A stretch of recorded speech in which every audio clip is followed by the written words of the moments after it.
kelompok 12 ya. Betul, Iya, tentang isu gender. gender. Aku Amelia Zahra. Aku Adinda Sukartinanti. Aku Saskia Safitri. Aku Fadila Safitri.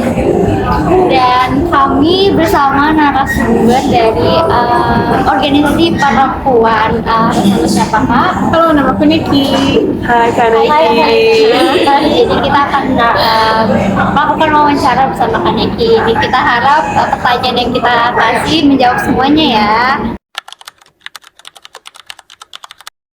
Soal kekerasan seksual, awalnya kekerasan seksual di transportasi publik, tapi semenjak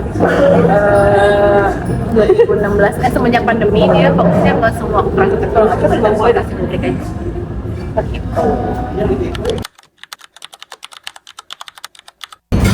Yang pertama karena dia regulasinya sifatnya nasional, jadi emang level edukasinya itu dari atas ke bawah kan, top down kan, sehingga emang levelnya birokratis banget, sehingga sebenarnya perlu bantuan dari masyarakat sipil sama masyarakat awam, termasuk kayak akun kayak perempuan untuk ngasih edukasi ke masyarakat, karena kalau nunggu sosialisasi dari pemerintah lama turunnya. Itu yang pertama.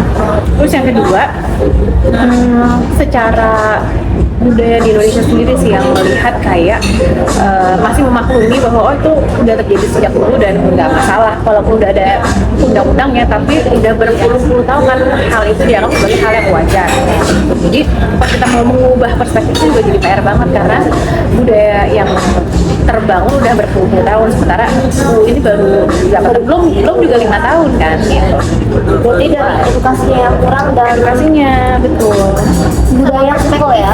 Iya, karena kita nggak cuma perlu mengedukasi orang soal kekerasan seksual ya, tapi perlu mengubah budayanya juga kan, supaya orang nggak memaklumi itu. Ya, biasanya korban juga malah disalahin kayak Victim blaming. bajunya atau apanya. Betul.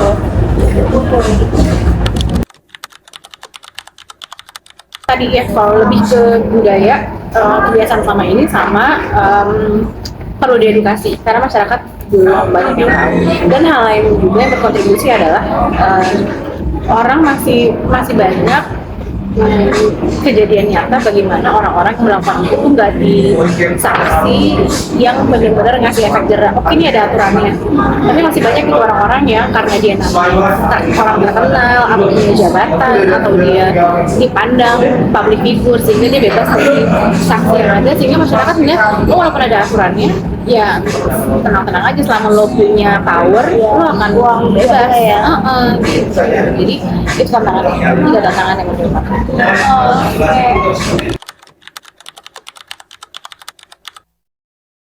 Itu tadi yang aku bilang, kita butuh ngasih edukasi ke masyarakatnya. Jadi ibaratnya katakanlah UU TPKS ini kita ibaratkan kayak apps aplikasi di handphone. Misalnya kita mau pakai apps yang Strava misalnya, itu kan harus tahu sebagai pengguna Strava gue harus tahu gimana cara pakai Strava. Sebagai orang yang mensosialisasikan Strava harus ngerti harus ngerti gimana caranya memastikan Strava ini dipakai dengan baik. Sebagai marketingnya, aku harus ngerti gimana caranya memastikan Strava ini terpakai dengan baik.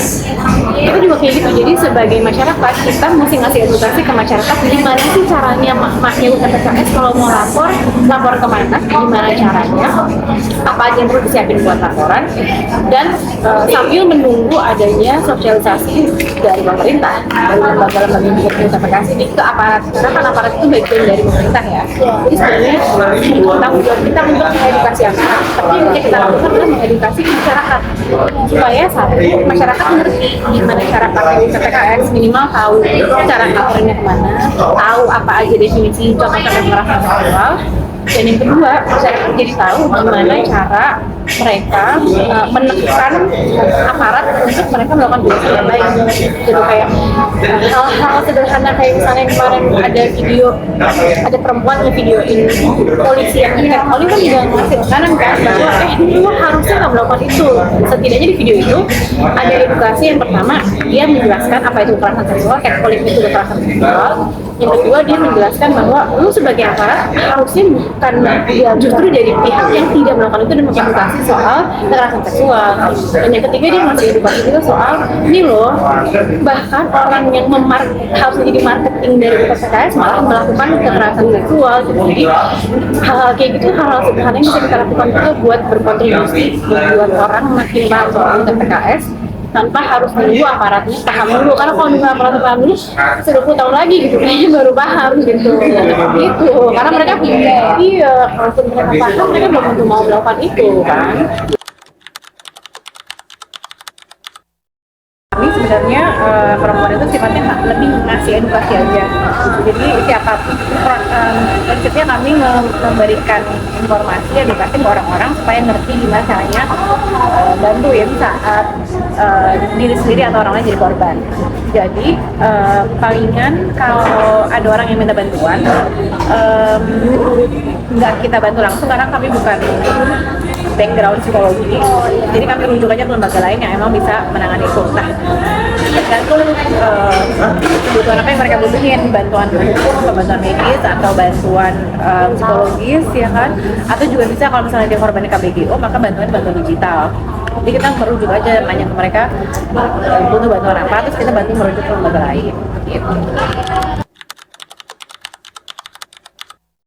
Sebetulnya saat kita mau bantu korban, yang perlu jadi prioritas kita adalah kita memastikan 3 hal dari situasi korban: keamanan, kenyamanan, sama keselamatan korban. Jadi kalau misalnya ada kita nih satu geng, terus ada orang yang lapor, ada teman kita yang laporin dia mengalami kekerasan seksual, kita perlu pastikan langkah yang kita lakukan itu memastikan 3 hal tadi: keamanan, kenyamanan, keselamatan dia, bukan keamanan, kenyamanan, keselamatan kita sebagai orang yang bantu. Jadi kita bantu dia memetakan situasinya seperti apa, kita kasih rekomendasi. Oh, kalau situasi lo kayak gitu, rekomendasinya langkah A, konsekuensinya ini, langkah B, konsekuensi ini, langkah C, konsekuensi ini. Tapi yang penting adalah kita nggak boleh memaksakan saran, karena kalau kita memaksakan saran kita ke korban, artinya kita melakukan kekerasan yang lain, karena definisi kekerasan adalah melakukan paksaan. Jadi selemah-lemahnya iman, kalaupun kita belum bisa bantu, minimal jangan judge. Jadi kita ngasih rekomendasi, tapi apapun langkah yang dia ambil itu valid. Jangan sampai kita nyalahin dia lagi atas tindakan yang dia ambil. Jadi saat korban mau lapor, mau nggak lapor, atau tiba-tiba tengah jalan menarik laporannya, itu semua valid. Jadi jangan sampai kita memaksakan hal yang menurut kita paling baik, padahal itu nambah masalah baru bagi kehidupan kita. Kalau jadi beban ya, katakanlah misalnya kita maksa harus lapor polisi sekarang juga, tapi kita kan nggak tahu dampaknya apa, dia habis itu dipersekusi atau diintimidasi, dikeluarin dari sekolah atau kampus atau kerjaannya. Padahal menurut kita itu langkah yang paling benar, tapi pada prakteknya malah ngasih masalah baru buat dia tanpa menyelesaikan masalah sebelumnya.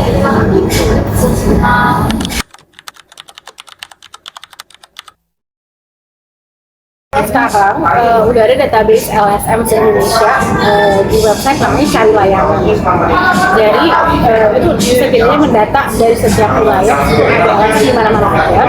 Sehingga kalau misalnya ada orang nanya, kita bisa menginformasikan oh di daerah lo yang paling dekat. Terus ada lagi organisasi namanya Forum Ada Layanan. Jadi dia kayak jaringan dari berbagai macam LSM di Indonesia yang bisa ngasih tahu daerah, dia bisa merujuk ke mana-mana, dan itu dia dalam jaringannya pada. Nah yang bisa kita lakukan selemah-lemahnya iman, jadi kita sebar linknya aja, link carilayanan.com, sama menyebarin informasi-informasi kayak forum ada layanan. Sebarin aja link Instagramnya, itu juga udah ngebantu korban kok, walaupun kita nggak bisa bawa dia langsung ke LSM, cuma kita ngasih informasinya.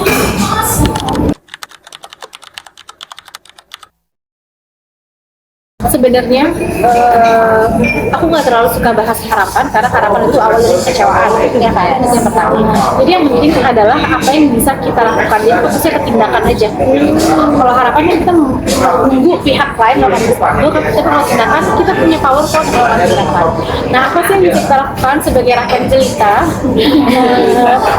supaya bisa berkontribusi pada implementasi UTPKS? Yang pertama, sebarin informasi sebanyak-banyaknya di media sosial, cari informasi soal kekerasan seksual pakai hashtag gerak bersama.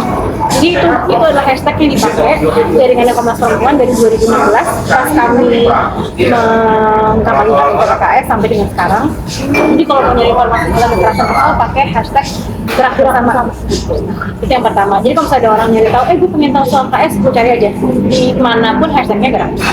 Yang kedua, kita bisa nyebarin berbagai macam informasi, misalnya kasus-kasus perempuan di repost aja gitu. Siapa tahu pas kita repost ternyata ada followers kita yang pernah ngalamin KS tapi nggak tahu bahwa itu KS dan nggak tahu gimana caranya. Pas baca itu jadi kebantu. Jadi nyebarin link kayak gitu tuh udah ngebantu banget kok. Minimal yang bisa kita lakukan sebagai rakyat adalah mengedukasi rakyat lain supaya kita bisa saling bantu gitu. Jadi setidaknya kalau pas lagi ada di transportasi publik melihat ada orang, kok kita ngerti gimana cara bantunya, dan kalaupun kita mengalami kita ngerti gimana cara menolong diri sendiri gitu. Jadi itu hal basic yang bisa kita lakukan tanpa harus berharap ke pihak lain. Mungkin segitu aja pertanyaan dari kami, Kak. Makasih banget udah menjawab ya. Menjawab mungkin dari cukup gitu. Terima kasih juga atas waktunya nih. Sangat menambah insight kami tentang implementasi UTPKS, penerapannya, dan implementasinya, rekomendasi untuk semuanya gitu. Terima kasih banyak, Kak. Mungkin teman-teman kalau misalnya mau melapor atau sharing perempuan itu bisa Jadi bisa ke DM Instagram perempuan atau cari informasi di tagar gerak bersama. Gerak bersama. Informasi dari situ. Oke, makasih Kak. Selamat membantu.